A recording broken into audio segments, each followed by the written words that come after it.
मैंने सपने में भी नहीं सोचा था कि जमीन के नीचे खेती करने से हमें इतना फायदा होगा। हमारी सब्जियां सच में कितनी हरी और ताजी हैं। टमाटर को लाल देखकर मुझे तो ऐसा लग रहा है जमीन के नीचे हमारा खेती करना ठीक था। तो देर किस बात की, सारी सब्जियां अच्छी तरह से पक चुकी हैं। अब जल्दी से इन्हें बाहर निकालो और बेचने चलते हैं।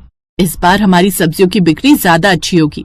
ऐसा क्या कारण था जो इन पांचों बहुओं को जमीन के नीचे खेती करनी पड़ी थी? इस बात को जानने के लिए हमें इस कहानी के पीछे जाना होगा। तुमने तो कहा था ये सारी भिंडी ताजी है, जरा इन्हें काट कर देखना, सारी खराब भिंडी है। लोगों को पागल बनाते हुए शर्म नहीं आ रही है?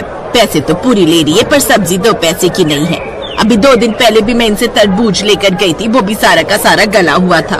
अगर ऐसा है तो मैं तो नहीं ले रही इनसे सब्जी। चलो बहन आगे से खरीद लेंगे।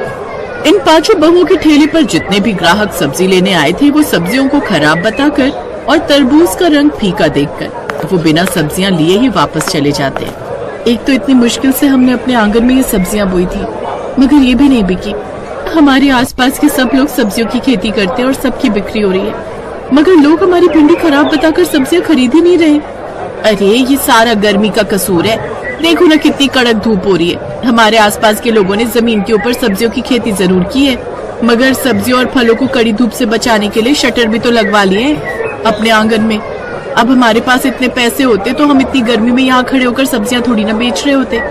चलो हम सब घर चलते हैं, आज नहीं बिकने वाली हमारी सब्जी। अपने ठेले पर रखी सब्जियों को लेकर पांचों बहुएं घर आ जाती हैं। तभी उन्हें देखकर उनकी सास कहती है, क्या हुआ बहुओं, तुम इतनी परेशान क्यों हो? तुम्हारे चेहरे को देखकर लग रहा है कि इस बार भी सब्जियों की बिक्री नहीं हुई है। माँ जी अब क्या बताएं आपको, गर्मी का मौसम है, सब्जी तो लोग खरीद रहे हैं मगर हमसे कोई नहीं खरीद रहा। और खरीदे भी क्यों, सब्जियां सारी की सारी खराब हो जाती हैं। बहुत सारी प्याज तो अंदर से गल भी गई है। ऊपर से धूप इतनी ज्यादा है कि जमीन के ऊपर फल सब्जियों की खेती करना बहुत मुश्किल हो गया है। हमारे पतियों का भी काम ठीक से नहीं चल रहा है और बच्चों का भी इस साल स्कूल में एडमिशन कराना है। मुझे तो डर इस बात का है कि कहीं ये भी साल बच्चों का ऐसे ही ना चले जाए। बहू परेशान मत हो तुम लोग, भगवान जरूर हमारी कुछ मदद करेंगे। ऐसे ही शाम हो जाती है। सभी बहुएं खाना बनाने की तैयारी में लगती हैं और कुछ देर बाद सब खाना खा रहे होते हैं। तभी किरणवती अपने हाथों के ऊपर गरम सब्जी बिखेर लेती हैं। बहू मेरा हाथ। अरे माँ जी ध्यान से, आपने गरम गरम दाल अपने हाथ पर बिखेर ली है। अरे बहू क्या करूँ तू ही बता, मुझे बिना चश्मे के दिखता नहीं है। कब से कह रही हूँ इन बूढ़ी आंखों के लिए चश्मा बनवा दो। घर में पैसों की कमी के चलते किरणवती का चश्मा नहीं बन पा रहा था, जिस वजह से उसको दिखाई नहीं देता था। जैसे तैसे करके अब किरणवती अपने हाथ को संभालती है और सब लोग खाना खाकर सो जाते हैं। पूरे घर में हवा देने के लिए एक ही कूलर था। तभी अचानक वो कूलर भी चलता हुआ बंद हो जाता है। आए दिन तो ये कूलर खराब हो जाता है। अब तो जेब में इसकी मरम्मत कराने के लिए पैसे भी नहीं बचे। कैसे कटेगी ये गर्मी? अब पूरा परिवार गर्मी और गरीबी से बहुत परेशान हो जाता है। ऐसे 1 हफ्ता गुजर जाता है। फिर एक दिन रेखा और ज्योति दोनों अपनी सहेली रूबी के घर जाती हैं।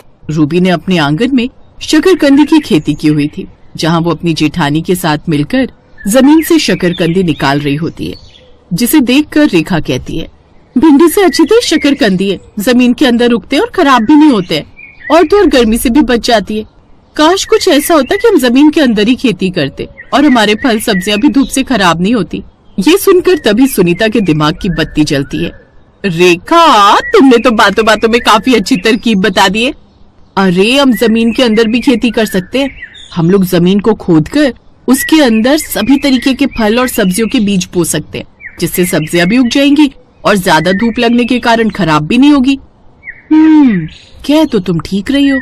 तभी वो दोनों घर जाती हैं और बाकी तीनों बहुओं को भी वो बात बताती है, जिसे सुनकर वो भी बहुत खुश हो जाती हैं और अपने आंगन में एक बड़ा सा गड्ढा खोदने लगती हैं। और कितनी जमीन खोदनी है? इतनी ठीक है या अभी और खोदे? मेरे ख्याल से हमें अभी और जमीन खोदने की जरूरत है। कम से कम इतनी तो खोदनी पड़ेगी कि हम पांचों आराम से अंदर जाकर खेती कर सके और नीचे जाकर उन्हें देख भी सके। 8 से 10 दिन की लगातार मेहनत के बाद सभी बहुएं मिलकर जमीन के अंदर खोद खोद कर फलों और सब्जियों की खेती के लिए काफी अच्छी जगह बना लेती हैं और वो अब तरबूज, खरबूजे, आलू, प्याज, टमाटर आदि सब के बीज जमीन के अंदर बोकर उनमें पानी डालने लगती हैं। हमने हर तरीके के बीज बो दिए और कुछ हफ्तों में उन बीजों के अंदर से छोटे छोटे पौधे फूटने लगते हैं, जिसे देखकर पांचों बहुएं बहुत खुश होती हैं। अरे इनमें देखो, छोटे छोटे पौधे भी निकलने लग गए हैं। पौधे तो ठीक है, वहां देखो जरा, कितना सुंदर लाल और मोटे मोटे सेब लग रहे हैं। मुझे नहीं लगा था कि हम जमीन के अंदर खेती कर भी पाएंगे। अब देखना, ये छोटे छोटे सेब, फल, सब्जियां बड़े बड़े आकार में बदल जाएंगी। अब सभी बहुएं खेती करते हुए समय समय पर पानी देने लगी और कुछ ही दिनों में छोटे छोटे तरबूज, टमाटर, केले बड़े बड़े रूप में बदल जाते हैं। सब्जियों को अच्छे से पकने के बाद जब वो बहुएं तरबूज को काटती हैं तो वो अंदर से बहुत लाल और मीठे होते हैं। और अब अपनी जमीन के अंदर की खेती से सब्जियों और तरबूजों को निकालकर उन्हें ठेले पर रखकर बेचने के लिए जाती हैं।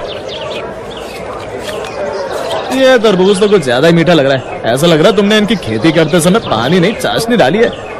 बहन जी, मुझे 3 किलो तरबूज और 5 किलो आलू, 3 किलो प्याज दे दो।